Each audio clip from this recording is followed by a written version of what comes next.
let's get started. And once again, thanks everyone for joining us. My name is Vidya Shankar and I head the global marketing at Quinnox. I'm really excited to have you with us, and I hope today's discussion will help you in either starting or navigating your journey towards sustainability. This is the second of the 4-part joint webinar series we are conducting along with our partner, Software AG. Today's webinar topic is the guide to becoming a sustainable connected enterprise. Before we get started, I will just take a moment to kind of introduce Quinnox. Headquartered in Chicago, Quinnox is an IT services platform and a modern application development company. Our cognitive platforms and solutions focus on adopting a more efficient and forward-looking approach to application design and development. For more information, you can always visit www.quinnox.com. Quinnox is a premier partner of Software AG, a partnership that will make the connected, intelligent, and resilient enterprise a reality for numerous clients. Together, we are happy to present today's webinar. And I'm really excited to introduce our panel of experts for this webinar today. Between the panel, we are talking about more than 100 years of experience in IT consulting, integration, data, and ESG. To start with Jaffar. Jaffar is a technology and sales leader with 25 years of experience in the IT industry. He is passionate about solving business problems through technology and process optimization, and has led large transformation programs for Fortune 500 companies as a sales as well as a marketing delivery leader. Fatima is a product specialist, marketing specialist for web methods. She is passionate about solving key industry use cases through technology. Sustainability is a topic close to her heart, and she is delighted to present how the capabilities of APIs and integration can help companies on their sustainability journeys. Mike is the pre-sales solution architect leader with over 20 years of experience in enterprise integration. Mike has worked with some of Software AG's largest customers, architecting innovative integration solutions to address their IT modernization and business transformation needs. Rudy is the Chief Data and Analytics Officer of ISG and a member of the ISG Executive Board. Throughout her 20 years with the firm, Kathy has supported hundreds of client organizations. She was responsible for the development of ISG Inform, the firm's next generation data as a service platform. Kathy is also an ESG advocate leading ISG's point of view on the subject. We are starting out the proceedings with a presentation on the trends in ESG and adoption challenges by Kathy, followed by Mike and Fatima on becoming a sustainable and connected enterprise. We are also having exciting and insightful panel discussion and to end with the Q&A session. And without further ado, let me invite Kathy to take over the session. Kathy, over to you.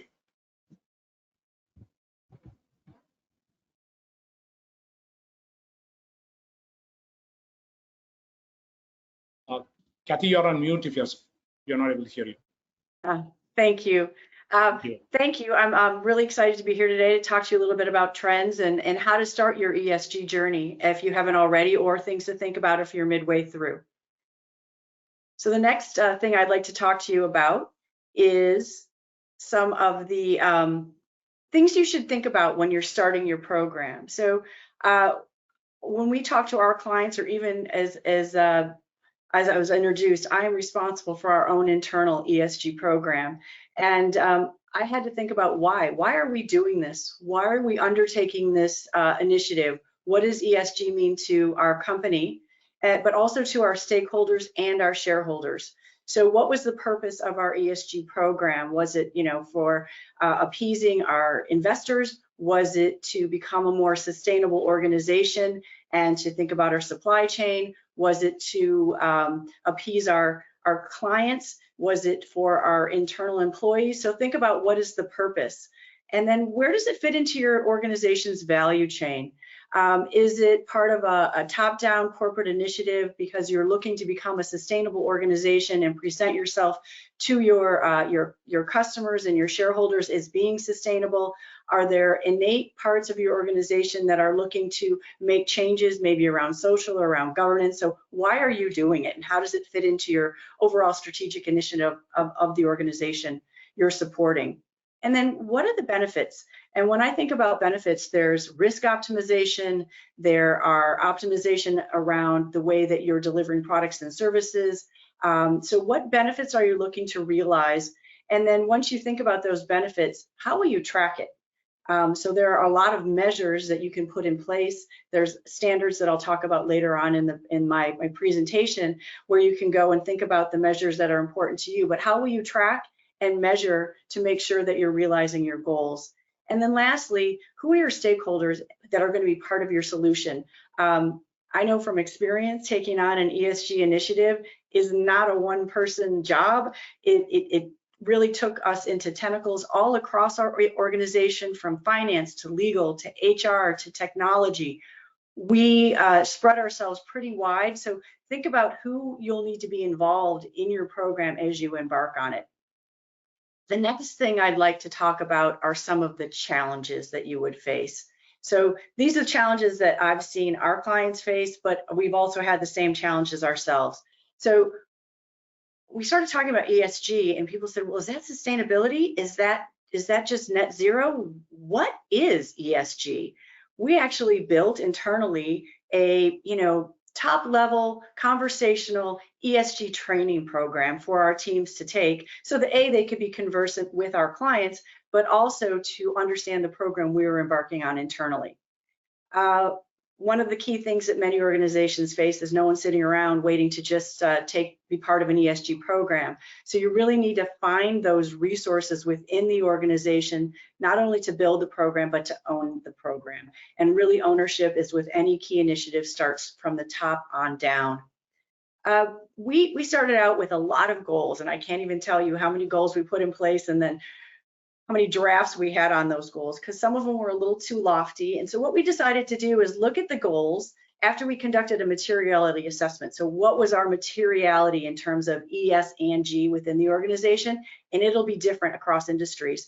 But what were the goals that were going to be realistic? So we put in place stretch goals and then targets along the way to meet those stretch goals, because we realized we got a little too ambitious from the beginning. And then the next thing that's really, I'm going to tell you honestly, the hardest part is finding the data, organizing the data, and it'll be quantitative and qualitative. So you have policies you put in place, but then there's going to be data around your emissions, be that water, electric, what kind of power sources do you have? What are your policies around, technology replacement? So all these policies and pieces of data need to come together, and then you have to make sure that they're accurate and correct, because you can't really go out and start a program unless you validated that data and it makes sense for your organization. And then you need to build and sell a business case. So why are you doing this? What benefits are it going to bring to your organization? And I like to look at it from a stakeholder perspective, thinking about the primary stakeholders and what is the value to them when I'm building my business case, and thinking about how this will resonate in the tangible and the intangible. So intangible benefits may be that employees or prospective new team members will be more incentivized to join your organization because they see that you're serious about ES and G. You will have better rapport with your clients, where ES and G is very important to them, that you are also a sustainable organization. So think about who your primary stakeholders are when you're building that business case, because it'll be much easier to sell. The next thing I'd like to talk about is how technology can support sustainability. I was with a group of sustainability experts last week, and they said something that I really love. They said it's ESG plus T, with T being the technology aspect of ES and G. And you really can't, I don't think, embark on a program without that technology partner in your ESG and sustainability program. And if you think about it, you're going to be gathering data around carbon emissions, around your diversity programs within your organization, how your supply chain is becoming sustainable, how you are building and developing products. So the technology aspect of this really helps to support and underpin the entire program, in my humble opinion, and it really makes T as the partner. So I like to think about it as the ESG plus T. I'm going to switch gears a little bit here and talk about how ESG is really becoming an integral part of a supply chain. And that is in terms of third-party relationships and how we see as advisors in the industry, things changing a bit when we work with clients to help them find the right suppliers in the marketplace. And that is really as part of contracts.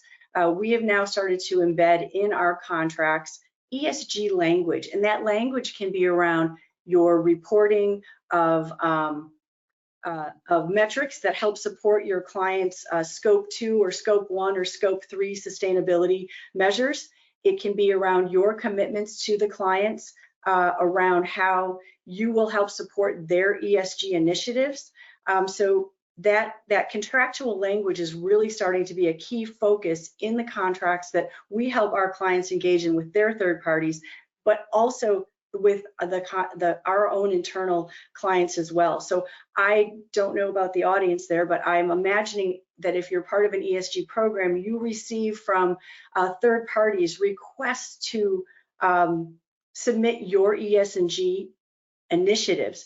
And that can take a lot of time to fill out those requests. So having all of your information ready to go, compiled, leveraging technology to help support and make that process repeatable when you're answering those requests, but also thinking about what you are going to require from your third-party suppliers when you engage with them is also really important. And then last, I just kind of wrap this up with what are the things that you should be thinking about as you start your program, or maybe if you're partially into your program. And there's so that my next thoughts are around these 6 things. So really, as we talked about, you need to really think about what is your impact assessment. So thinking about for your industry, what are the key things around your goals, your strategies, your tactics for starting your ESG program? What are your plans? What are the best practices? And you'll see on the slide here that there's quite a few boards and standards committees that you can go to for information around what sort of initiatives are out in the marketplace, what sort of targets you should be thinking about that align with standards across the board. What are your initiatives and your priorities? Again, thinking about who your priority stakeholders are and what you're trying to achieve within your organization. Again, document and leverage technology as your partner, your ESG partner. Track your progress where technology can help again. And then once you're ready, I think that the next gold standard is going out to one of these third-party sustainability certification organizations to become certified, that your program has been audited by a third party and there's no greenwashing involved and it's honest and true. So thinking about these 6 things help you get you on your way. And now I'm going to turn it over to Mike and Fatima, and they're going to take us through some additional material. Great. Thank you so much, Kathy. Hi, everyone. I'm delighted to be here and to talk to you about how APIs and integration as capabilities can help you support your tangible and successful sustainability programs. I'm part of the Web Methods product marketing team, and together with Mike, we are going to together go into the details of building that program. So without further ado, let's get started. So we now know that companies are heavily investing in sustainability. To a sense, sustainability has become a buzzword on the market. However, a recent report by Capgemini showed and reported that only 18% of those organizations actually have a comprehensive and sustainable IT strategy in place with well-defined goals and target timelines. For us, this raises a question. Is sustainability really so difficult to get on the path to? Could sustainability be viewed as a challenge? Here at Software AG, we don't think so. We see that sustainability is a powerful tool. It could be a powerful tool for market differentiation. It can help you optimize your resources. It can help you drive and create great customer experiences. And the result of all, it could also equal to profitability for your business. The industries have different pressures in regards to sustainability. Manufacturing is a major consumer of energy, and transportation is a major consumer of fuel and gas. For retail, sustainability comes in different forms. All of their journeys in regards to sustainability are unique. However, they all have something in common, and that is data. Data coming in from factories and facilities, data coming in from business operations, data coming in from third-party applications, supply chain partners, the list goes on. As Peter Drucker said it, you cannot improve what you cannot measure. So we think that as for a company to start building their tangible sustainability program, they need to start by asking 3 key questions. Do I know my data? Do I have a unified access to it? And then once I know my data, what will be my focus of improvement? What will be my targets? What will be my baseline? How will I monitor and demonstrate progress to my partners, my customers, my peers? Answering all of these questions will help you ultimately create the base of your strategy for your sustainability program. And this is precisely where the role of APIs and integration comes in. Using APIs and integration, you will be first able to access your data, no matter if it's self-hosted, if it lives on the cloud, or something in between. Knowing your data will help you define your goals, impact, and baseline. It will be really the foundation of your strategy. Then you will be able to put your data into action. You will be able to create your sustainability APIs or adopt sustainability APIs. This will enable you to create a corporate-wide visibility into sustainability, because we don't see sustainability as a single-time exercise. No, more like sustainability needs to be weaved into your corporate strategy, and you need to enable that visibility on a corporate level, internally and also externally. And then last but not least, as we said, it's not a single time exercise. You want to be able to track and report, and ultimately you want to be able to create, as just Kathy said, repetitive processes, and then you want to be able to monitor and create report out of these. They will help you create credibility internally again, and also more importantly, externally for your partners and customers. webMethods is the industry leader in API management and integration, which can help you with that. Ultimately, webMethods will enable you to integrate all of your data and get a unified view to it for end-to-end visibility. On the other hand, using the prime capabilities of our API management platform, you're going to be able to create your own API sustainability platform and start measuring your impact after that. To get into the details of how, I will invite Mike Durham from our team to let you know more. Appreciate that, Fatima. Thank you very much for that. I appreciate it. So as Kathy had mentioned, we're going to talk about the plus T, ESG plus technology.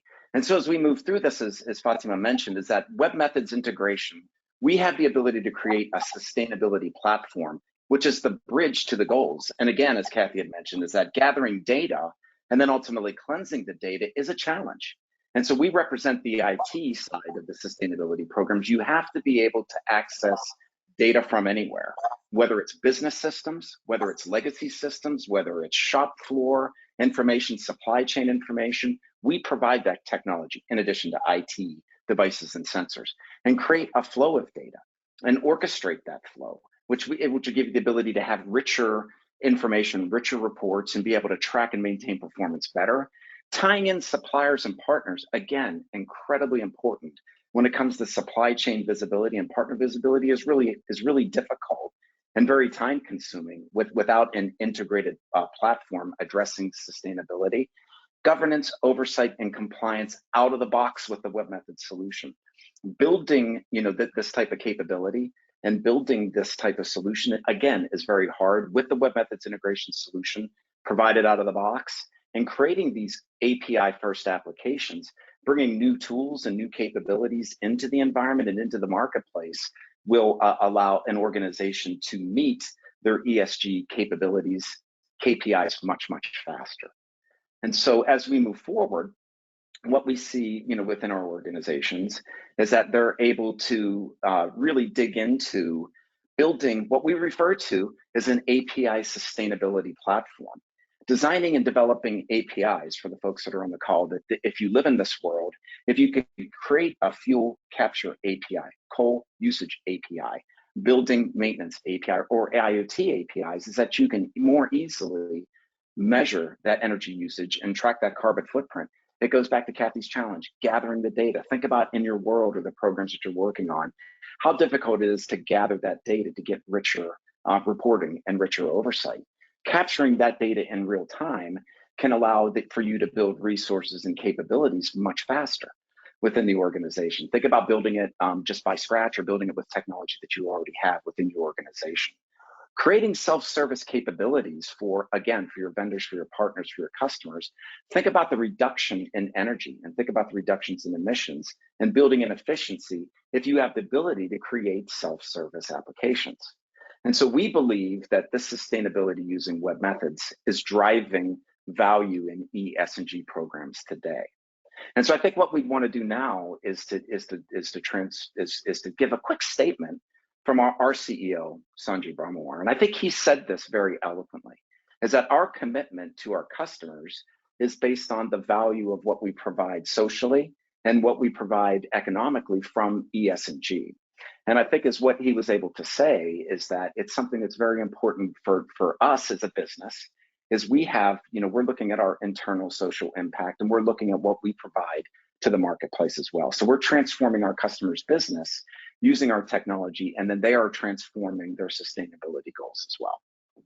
So as we move forward in the presentation, what we wanted to do is talk a little bit about how our customers are doing this today. And so we have dozens of customers that are actually embarking on this.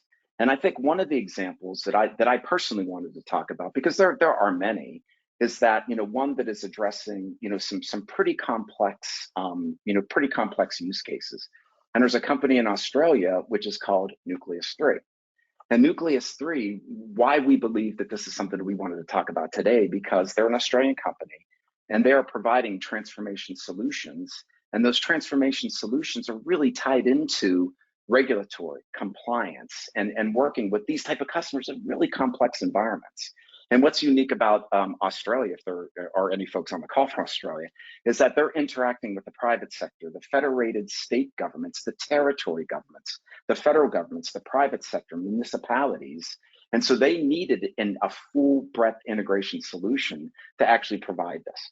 And so as you can see what their challenges were, it still falls back into that gathering data. They're gathering data, they're helping authorities reduce costs, they're reducing integration work, enabling utilities to scale.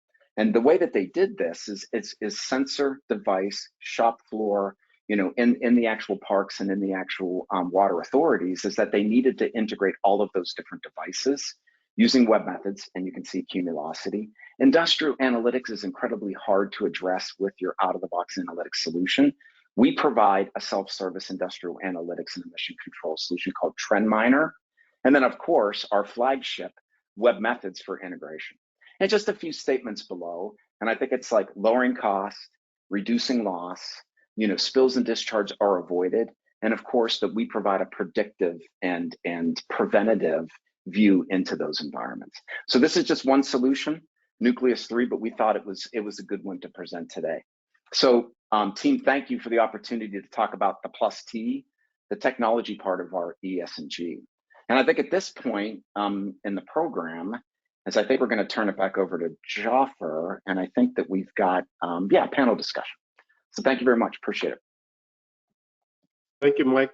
Thanks for all those, insightful, content. Thank you, Kathy. Thanks, Fatima.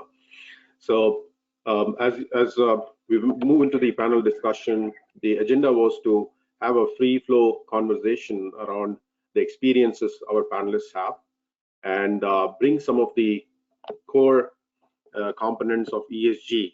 When I say core components, some of the things which most of the companies struggle with in terms of who, what, and how components, right? So what we would do is we will focus this panel discussion, have some core components of who, what, where, and when addressed through this conversation, coming mostly from the experience of the panelists.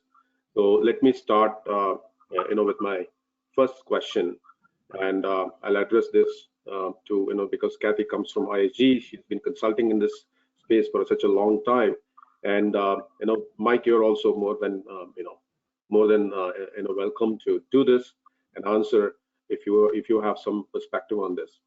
So who typically owns a sustainability program in an organization, and do organizations really need a sustainability officer going forward in the future? So that's a big question. Mostly, we do have attendees here from IT organizations. We have people from business, and there's people from sourcing and procurement organizations, and then manufacturing and logistics organization.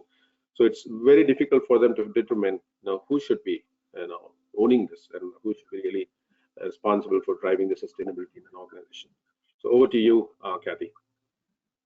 So I think a good consulting answer is it depends, but it really does on the industry that you're in, the size of your organization, and the requirements that you have around sustainability. So for example, if you were a heavy manufacturer, oil and gas, an airline, I would expect, and you'll see more and more of these organizations having appointed somebody that is the chief sustainability officer.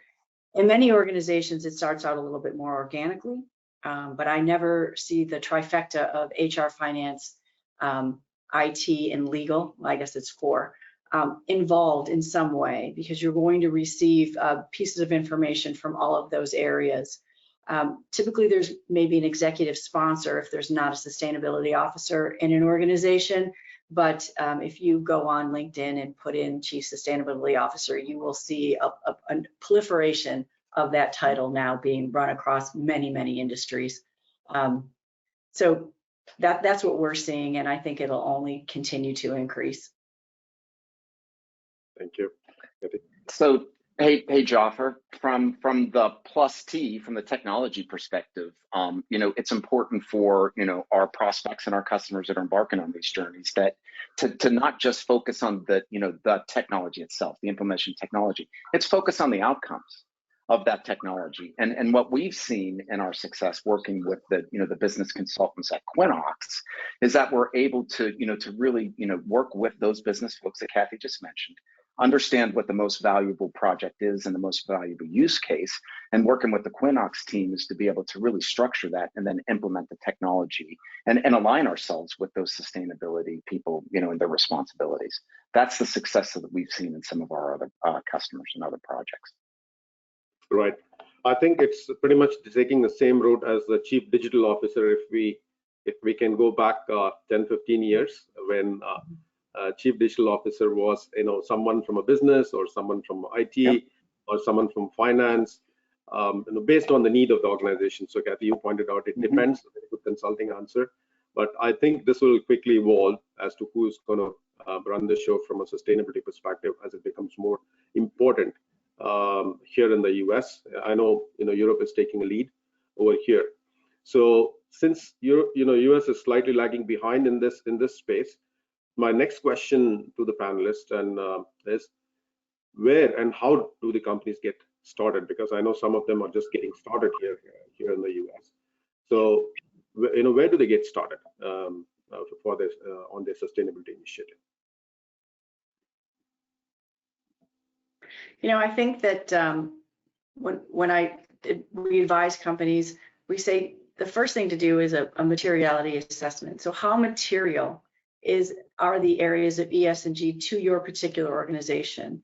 And that can take from looking at your carbon output, and that's not just electric, it's gas, it's water. And if you have plants and data centers, it can be a pretty expansive materiality assessment in that area or that arena. IT definitely plays a large part in that.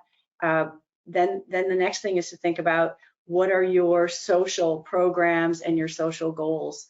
And then most organizations don't know, even if they don't know it, they typically have some form of governance in place. But I think the biggest thing in the governance side is the policies. You may have implied policies, but are they written? Are they formalized?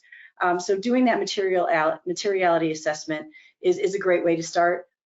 We often have organizations go out and look at the global UN compact and there's the 16 different sustainability goals, and looking at those goals and thinking about how they apply to your organization. So I find that's a really good grounder, is to start with those sustainability goals from the UN Global Compact, and then start to conduct your own program. But that would be a way I would start out, really basic. Mm-hmm. Fatima, do you have a point of view in this?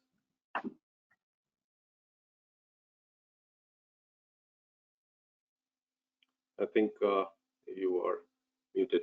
That's fine. So I think that's a good point. So what I'm hearing from you, Kathy, and and then I pose the next question based on the complexity that you showed. Now there's the ESG. It seems to be very complex for any organization to start with, because there's so much that they have to do, because there's environmental, there's social and governance, and where do they start and how do they start? What do they prioritize?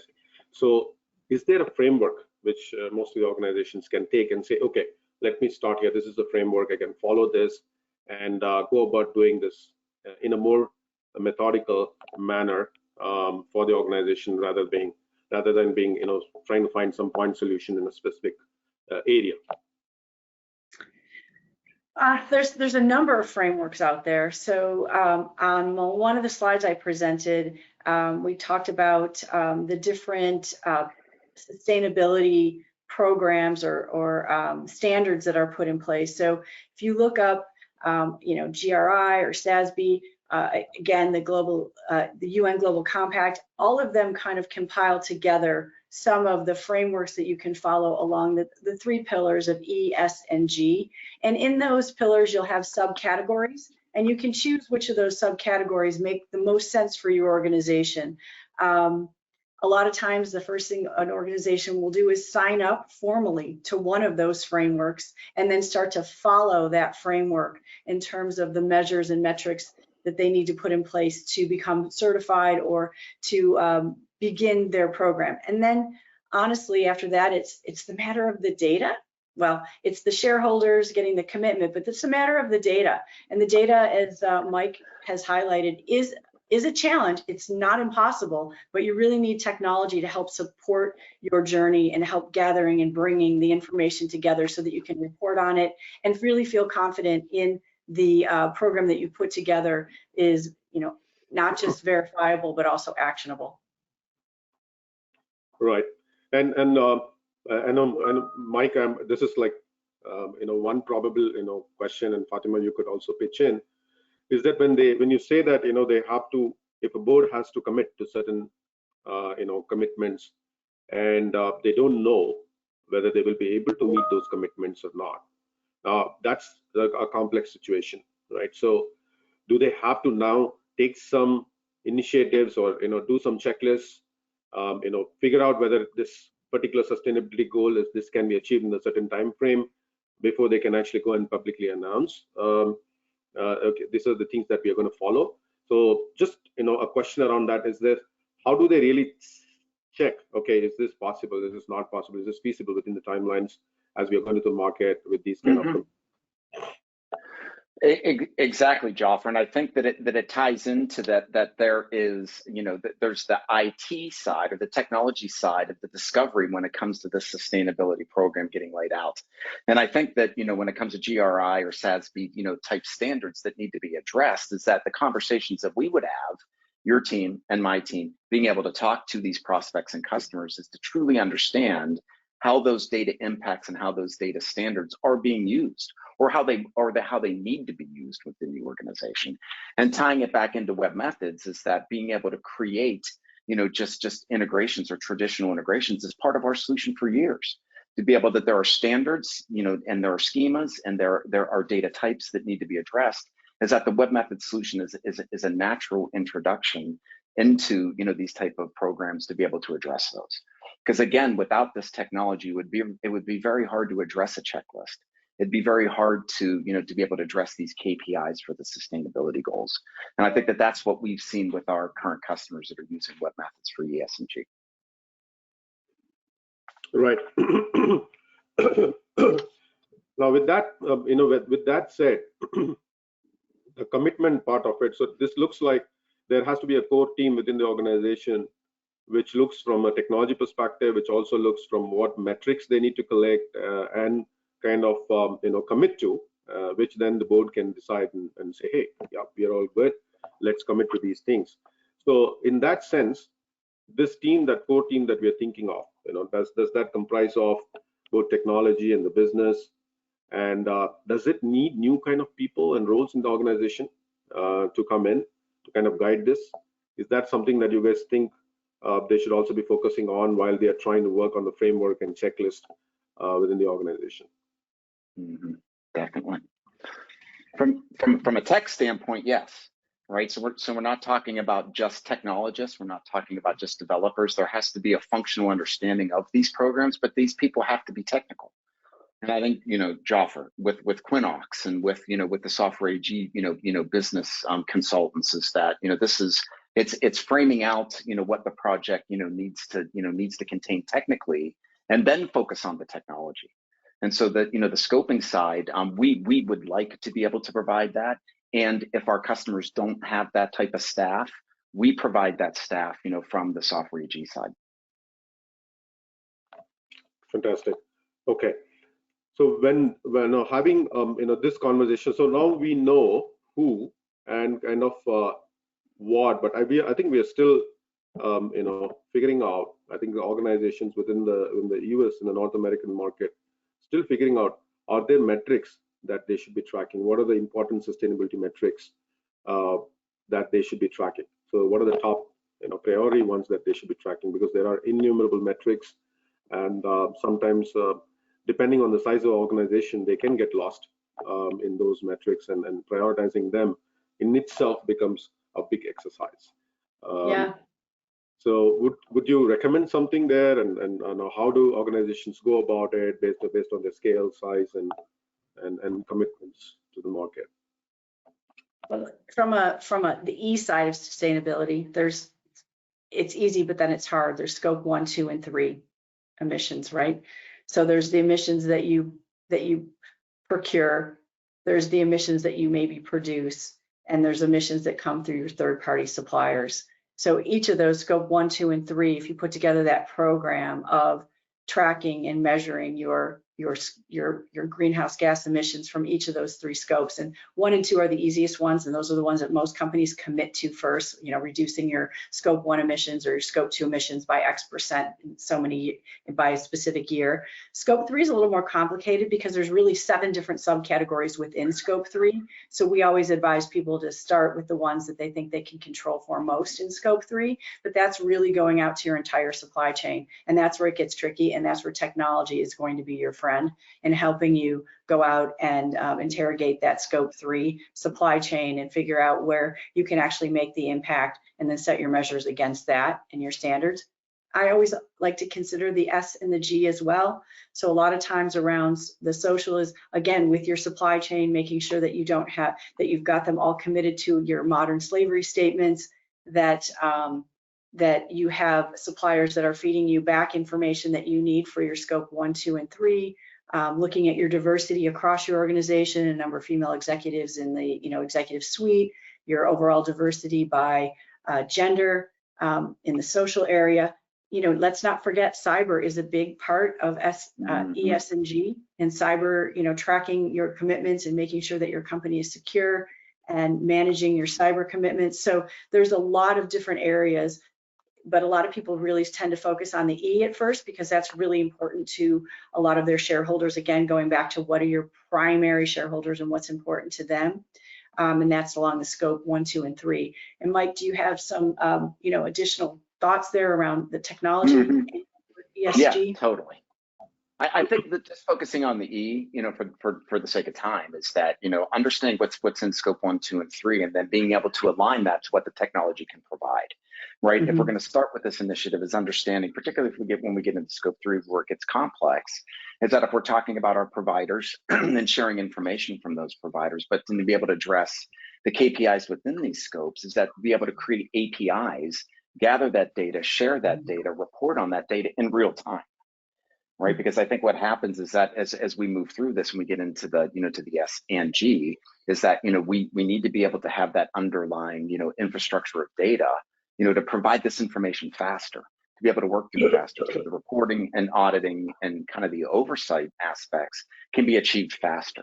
And so I think my story here is just is that with this Web Methods underlying technology is that we can accelerate, moving through these different, moving to scope 3 and then moving into the S&G side of the project. Thank you. I think that leads very clearly into the next question. Now we have come down to how part of it. Now, to some extent we have covered all the areas of who and what.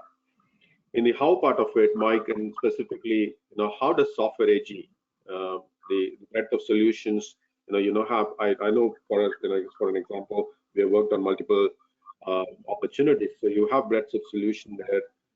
How do they fit in? How do they all come together to really accelerate and streamline sustainability initiatives for our customers? Good the organization in this. If you could throw some light on this, that would be really great. Absolutely. So Jaffar, there's a strategy to this, right? The Web Methods is a unified integration platform as a service. It's a unified solution with data integration, with application integration, API integration, business to business, vendor, supplier, trading partner integration, and file integration. And so it's important for working with the Quinnox team is to understand, that MVP or that really important use case, and then embarking on that use case and introducing the technology at the right time. And I think, again, is how we've succeeded in our business and how we've won this business with our existing customers is, again, working with the Quinnox team is to truly do functional discovery with our customers. Technical discovery is important, understanding the bits and bytes of the organization, but truly getting in and understanding what the program needs are, and being able to inject our staff when necessary, being able to inject our point of view with our current customers and how we've made them successful, I think is incredibly important. So really, we're offering a unified platform that does A to Z, but introducing the technology at the right time is what I believe is our secret to success. Right. So follow-up question to that, Mike, to you. You are a technologist, through and through, and you've been solving business problems for a number of customers. When you say the breadth of technologies that you have in software AG, with ESG, they're thinking so many different things, right? So they are talking about gathering data from devices, sensors, plant maintenance, plant production sensors. And then they're talking about getting data from suppliers. They're talking about getting data from existing applications within the organization across, all kind of applications which exist, whether it is HR, finance, supply chain. What are the platforms which are there within software AG that can help bring together all of this quickly for the customer? We're primarily today talking about the Web Methods integration solution that's providing the API sustainability platform, but technologies within the software AG, business portfolio is very rich and very broad, right? We talk about IoT device integration with our products Cumulocity. And when it comes to the documentation of these processes with the ARIS family of technology, which is well established in the ESG framework, being able to document the actual enterprise systems with Alphabet, and also being able to, to just really drive, innovation across that entire platform with our consulting services, and then, with which Quinnox is providing to us. So I think that sums it up, Jaffar. No, I think that's a good summary of the platforms that you have. And the next question, I know we have repeated some of this before, but this is more of a focused input for our audience. What are the kind of data sources that we should be looking at to integrate for sustainability? Because that becomes very important if we have to really get data together and then visualize all those metrics and analyze all those metrics, and also show whether there are improvements over a period of time. So what are those data sources that we should be focusing on, and where we should be working, and where are there risks involved in this? Well, I think from an integration, like a raw integration perspective, going back to that key tenant or that key challenge is gathering data, right? And so when it comes to, these holistic programs, regardless of the size of the company, is that there still is going to be a need to, to integrate and gather data to address the program from finance, right? From accounts payable, from legal, from HR, and then all of the supply chain, aspects of a certain organization, or maybe it's manufacturing aspects. Is important to be able to, to have technology that can, out of the box, address those type of data sources. And so a lot of the organizations that we work with, they're not cloud first, or they're not cloud native. Some of them have, significant legacy applications. They run their business on legacy because of the risk associated with modernizing. And I think, Jaffar, that, the ability for Web Methods is that, the vast majority of our clients is that we help them modernize. And as we help them modernize, they transform organically. So I think the data sources, integrate anything easily, and integrate anything anywhere are the key pillars of Web Methods. Right.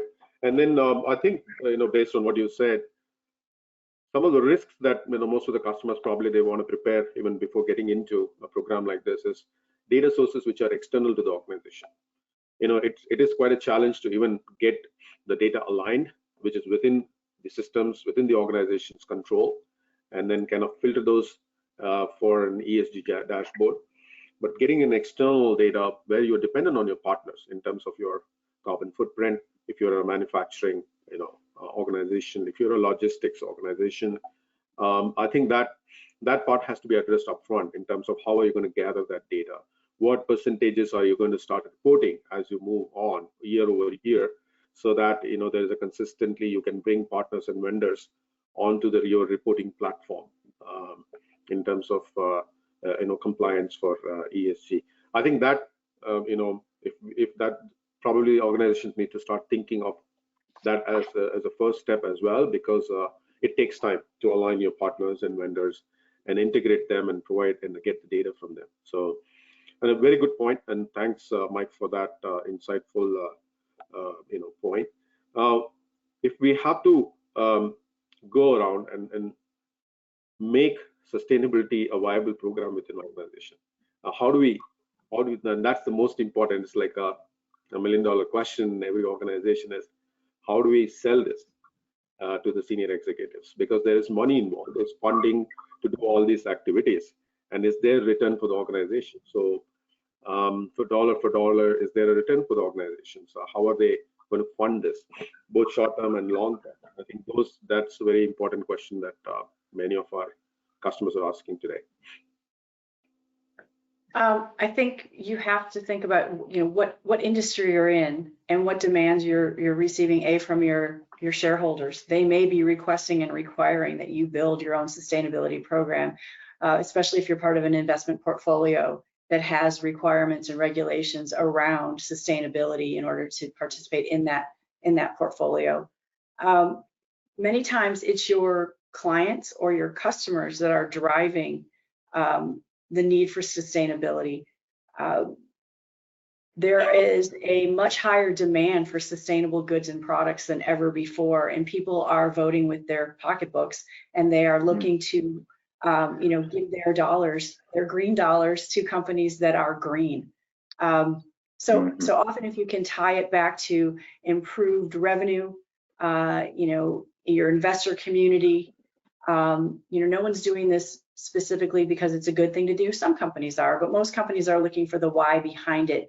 But there was a recent study done by IBM that said 70% of companies that had invested in an ESG program found higher returns. Now, don't know how that was specifically done, but I do think that there is value in building that business case. Again, who are your shareholders? Who are your stakeholders? What is of primary importance to them? And how can your ESG program help support your making sure that you're meeting the demands of your investors, your employees, as well as your customers? I think that's a very good point, and I would like to say something here. And it also depends on use case and use cases that you design, and how are the return on investment on those use cases. But this reminds me, because you said something, it reminds me of one use case we designed for a water supply company. These people had this 20-gallon cans that they delivered to the stores, and they would be put on a rack, and the trucks would make 2 trips to these stores every day. They will check if they need to be replenished or not. And the simple use case was putting a $1 sensor on every rack to measure the weight, and the driver would know even before he started his route whether he should be visiting that store or not today, based on how many empty cans are there on that. Significantly saved transport cost and labor costs for them, but at the same time it was also a lot of energy impact that we could show on the system. So those are use cases that you try to figure out. I think that's something Kathy, with you and Mike and Quinnox kind of companies, they work with the customer to figure those. There you have right. for your investments. Yeah, as you start to inventory your your emissions and your waste, just as you said with that use case, you start to think about, oh, could we do this different? And not only lower our greenhouse gas emissions, but save money at the same time. That was a really great, example of thinking, okay, our drivers are going, we're, putting emissions out into the environment. How could we have them not go so often? Oh, a simple device that is, IoT enabled, that allows you to understand that. So think about this as a way to re-architect the way that you run your business in many cases, that not only support your ESG mission, but help reduce maybe costs, improve margins, create new revenue streams. Fantastic. I know there are a couple of questions from the audience. I think I have one more topic to cover before we can go to the audience in the last 5 minutes. Is there a timeline? How long does it take for a customer to implement and support a sustainability technology? I'll go first on this one because it's a softball for me. When it comes to the web method solution, this unified integration platform as a service that addresses sustainability is available as a service. It's available as a service for our customers and prospects and partners to sign into and take advantage of from an evaluation standpoint. So there's no installation of runtimes. There's no implementation of technology. There's no configuration of technology. We provide that. And so, stepping into the technology is basically instantaneous. The setup of the underlying technology and the actual framing out of what's necessary to build these APIs to address, for instance, the different scopes that Kathy had mentioned previously, anywhere between, on average, to get this baseline set up is probably anywhere from 8 to 10 weeks to get the baseline, to get the foundation set up. And then, of course, with the Quinnox team and ourselves, working through and actually building out just the overall solution. So my part was easy. Yeah, and then there's the other side of that, which is organizing your teams internally and building a program around ESG and the processes that you need to put in place, what those data sources are, what your metrics and measures are that you like to report on, how you report out, who you report on, and how you'll measure and track your success. So there's a org change management component of it as well that goes hand in hand with the technology side. Right. So thanks for that. And I think I have some audience questions. I'll try to take as many as I can. I know we are 4 minutes out, and so I'll try to cover as many as possible. The first question, and looks like a curveball, is that how do you justify ESG investments as we see economic slowdown it's on its way? So how do you, at this point of time, justify ESG investments? So that's a curveball, but I think there are some hidden answers in that question. So Kathy, Mike, do you guys want to take that? I think we started talking about this earlier. Think about where your big emissions are and what are those use cases around those that you may not be thinking about realigning your processes, and in turning down your emissions, you may be finding new ways to do business that will fund that case itself. So you really need to get creative and think about how you will implement your program in ways that will be either self-funding Or you may be getting just outside pressure, and you may be losing your customer base. You may have, I'll give you an example. Some of our clients are saying to us that unless they put in an ESG program, they are no longer able to bid on certain work because their client's supply chain demands certain standards. So it could be just that, there's a revenue component to it that's very direct in you not having an ESG program. Right. Mike, I don't know if you want to add something. I have a point. There are two sides of the coin too, right here. Mike, sorry to forget. No, good. When the economy is good, companies are focused on growth, and they are enhancing systems which are going to get more revenue, whether it is their online platforms, or so the money is funded towards that. But when you are in an economy which is slowing down, the focus of the leadership is reducing the operational cost. The funding goes to reducing the operational cost. And ESG as such, just like one of the use cases we discussed, if we could, like Kathy mentioned, figure out new ways and new processes of doing the same business, which are more efficient and return more dollars to the company, reduce operational cost, effectively. I think that would be the way to go forward in this kind of an economic, one of the ways, to look at to convince leadership to invest at this point of time. Yes, over to you. I was just going to say just quick statement is that, working with the Quinnox team is that, we would work, from a business value perspective and do business value engineering aspects to be able to show and prove the value from a technology standpoint and also a functional standpoint is to be able to, to help prove the value and how they can get time to value in this ESG initiative, using, our technology. So that's the way that I would address it from the technology side, Jaffar. Thank you. Thanks, Mike, Kathy, and Fatima. I know you had some technical issues. That's absolutely understandable in this in the modern world where we are all digitally present. We are so much dependent on technology. Thanks, Vidya. So we are coming to a close. There are a couple of more questions, and we would get back to the audience offline.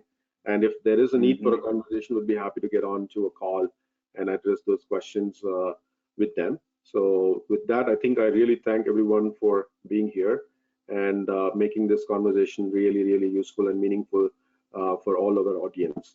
So the next thing that I would want to say is whoever is here and they want to have further conversations with us and they want to experiment something, even from a proof of concept, taking a use case, identifying them end to end, and showing the value in this use case and implementing some use case quickly within the organizations, we are more than happy to engage with them. So that's a call to action for the audience who are present today in our call. And feel free to reach out. We'll be more than happy to kind of engage with you, work with you, figure out those important imperatives within your organizations, those important metrics, frameworks that you need, checklists that you need, and a technology strategy that you need. And if you have to run some use cases quickly, prove something to the business, even in this economic slowdown, we are here. And I think this is the best time to do it because operational efficiency is top of the mind for all of the leaders at this point of time. With that, I think we will close the webinar for today. Thank you all. Thanks everyone for joining, taking the time and spending the time here, the valuable time. And yep, see you soon for a conversation that you would love to have with us. Thank you. Thank you. Thank you.